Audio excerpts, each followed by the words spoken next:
Today on Under the Big Tree, blending modular synthesizers with Kyma.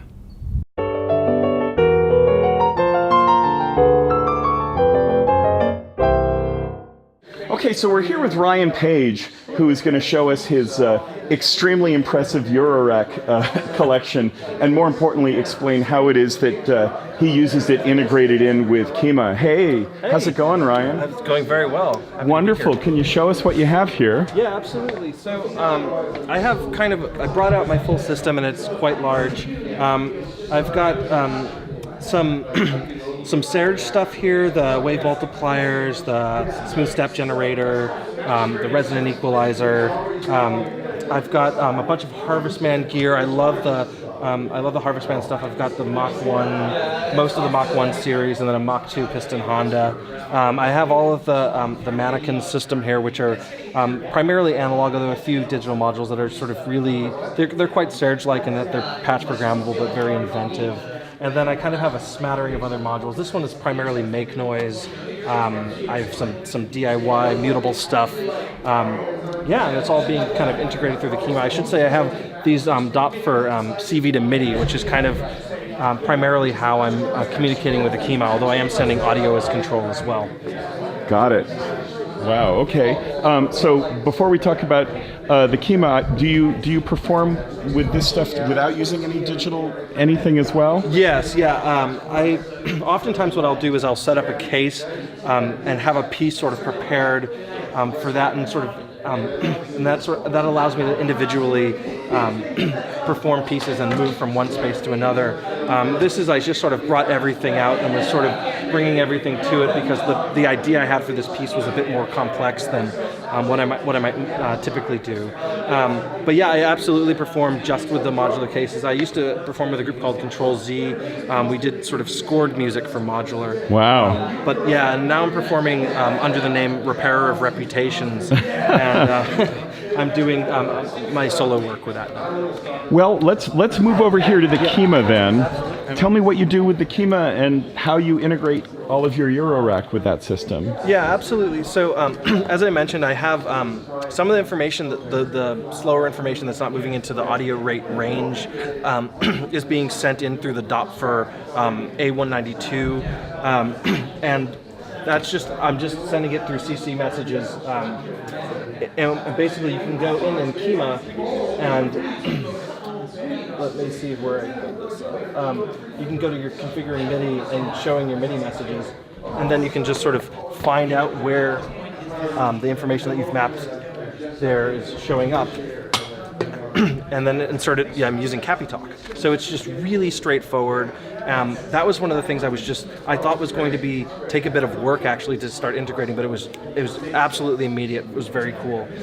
The other way that I'm doing is I'm actually using a vocoder. So I'm sending out audio from the modular system in a semi-complex patch, and that's being sent in as one audio stream, and then I'm actually building an analog feedback system, so you get all the kind of strange, quirky things that happen with an analog feedback system and a little bit of control on that, and that's there to modulate the vocoder. So it's basically allowing me to control the spectral content of what I'm processing with the Eurorack through Kyma and through their vocoder system, which I find to be it's just much better than any other sort of cheap vocoder you could. I mean, it's just built in, works beautifully. So yeah. So you use the Kyma to modulate and process sounds. Yep. It's not with a system with all of these gorgeous oscillators. There's no reason that you're using it for any sample playback or any oscillators or anything. I considered that. I'm primarily using it as. I'm totally using it as process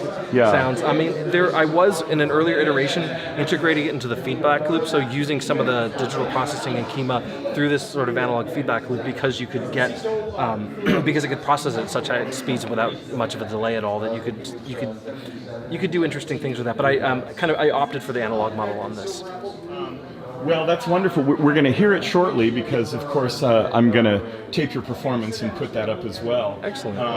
Tell me, or tell the listeners, where can people find out more about you on the web? Absolutely. So I do have a website, which is it's sort of a work in progress right now on WordPress, and I have a Bandcamp for Repair of Reputations, and that's entirely modular-based music. It's entirely recorded, sequenced. Everything's happening in the modular.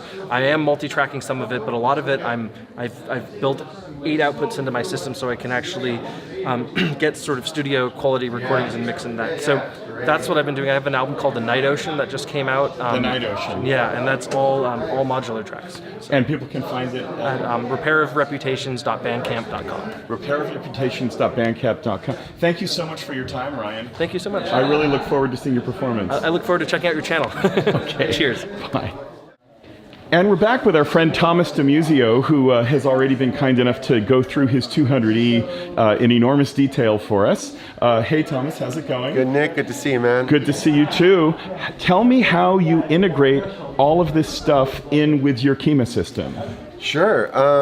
You know, the Buchla is an amazing instrument. We kind of touched upon what it can do. One of the great things that it does do is it outputs in a quadraphonic space. And there aren't many off-the-shelf effects processors out there that are going to process in quadraphonic sound for you. Yeah. So this is where the Kyma comes into play. The Kyma allows me to build a whole world of, a whole environment of quadraphonic looping, processing, and even just mixing capabilities as far as letting the instrument pass through the Kyma and out to the speakers. And so being that it's passing through in quad and coming out in quad, the Kyma can also process that quad space and mess with it and intercept it. You know, we've got some panners that will intercept the quad panning that's happening here. I've got processors such as reverbs. In fact, I'm using the Lemur with an Alesis IO dock and the Novation SL Mark II to control the Kyma. Wow. And so there's about 100 MIDI controllers here that are all destined for the Kyma. None of this MIDI control is for the Buchla. The Buchla is all hands-on control over here with the touch plate and with its own and within its own world. But as far as capturing this thing and looping it, and I should say the loops that I'm capturing are texture loops. They're not rhythmic loops. And what I mean by that is when I grab a loop, I'm not just saying start here, end there, and loop. You would get a disjointed loop point if you're working with textures. You would hear the loop point if Sure. you're doing that. What I'm doing is I'm adding a crossfade for twice the length of the loop. And I'm grabbing long loops, you know, upwards of 50 seconds. So if I grab a 50-second loop, I've got a 100-second crossfade on that loop. And what I mean by that is when I capture that loop, it turns on a gate that starts to feed that delay line, that 50-second delay line. But that gate isn't an on-off gate, it's a triangle wave gate. And that triangle wave is twice the length of the loop. So if the loop's 50 seconds, the triangle wave is 100 seconds. And what that gives me is a perfect textural loop with no beginning or end. It doesn't matter what I'm playing. I get a perfect loop. So if I'm playing a low sound at the beginning and a high sound at the end, we get a Mobius strip of low to high and high to low. No cut. Wow. From high to low. How long did it take you to develop this technique? That's fascinating. This technique I've been using for about 20 years, ever since the very first version of Pro Tools came out. And the first thing I wanted to do in Pro Tools was make long crossfades across regions. If I had a 10-second region, I wanted a 10-second crossfade on that region into a copy of itself to give the exact same result that I'm talking about here. Yeah.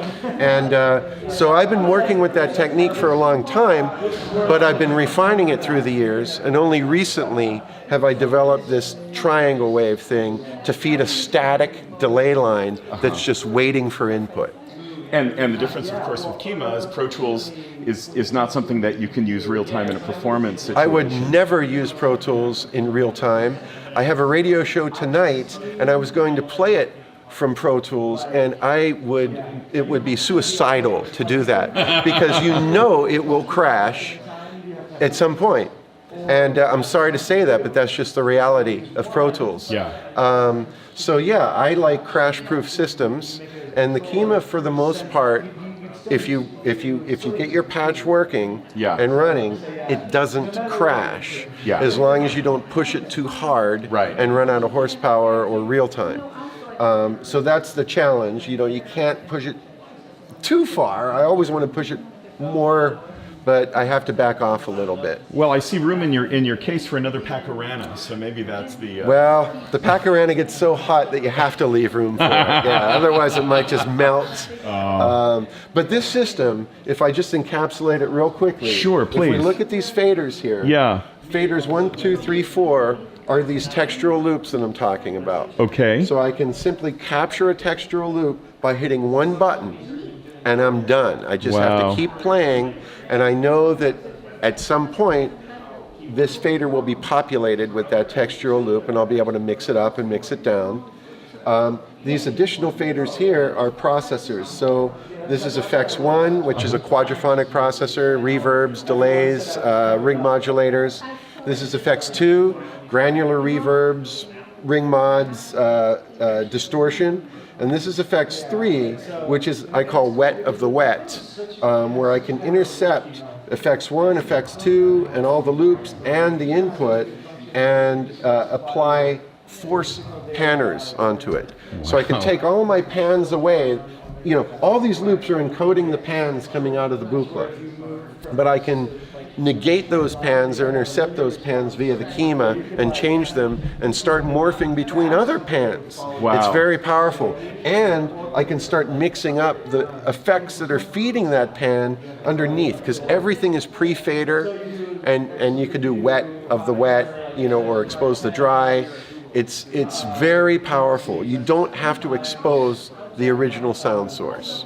Wow. But if I want to expose the original sound source, it's on my last fader. And my last fader is simply a through. It just lets the buchla through into the system. But I can bring that fader down and we won't hear the buchla. And I've got two sends here that feed the effects pre-fader.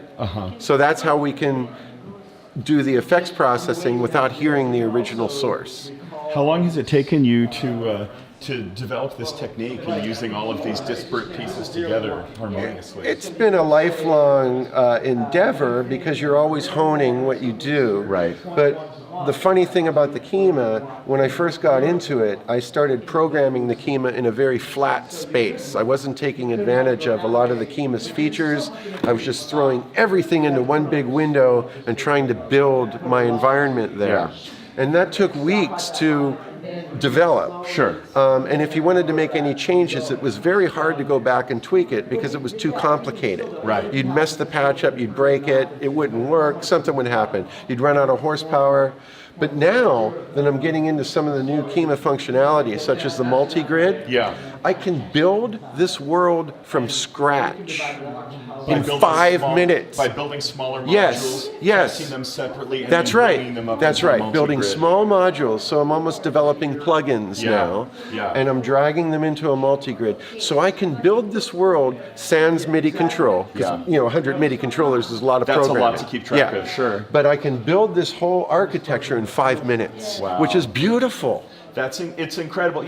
It was really the problem that I had with Max many years ago when I was trying to work with it. The ideas of a graphical MIDI programming language were great, but within moments I would have this spaghetti mess, and when I went back to it, I couldn't have I had no idea of what it was that I was doing. And that's when I went back to procedural functional programming, even of audio, because it was so much easier to be able to work with it over time. And I think that this sort of object-oriented approach approach of Yes. taking these primitives, if you will, Right. and putting them together in this way really makes a lot of sense. It makes it much opens- easier to debug what It you're opens building. up a whole world, because instead of like worrying about breaking my environment, Yeah. now I can think creatively about, oh, what kind of new processes can I come up with? You know, Yeah. how can I affect this sound a different way?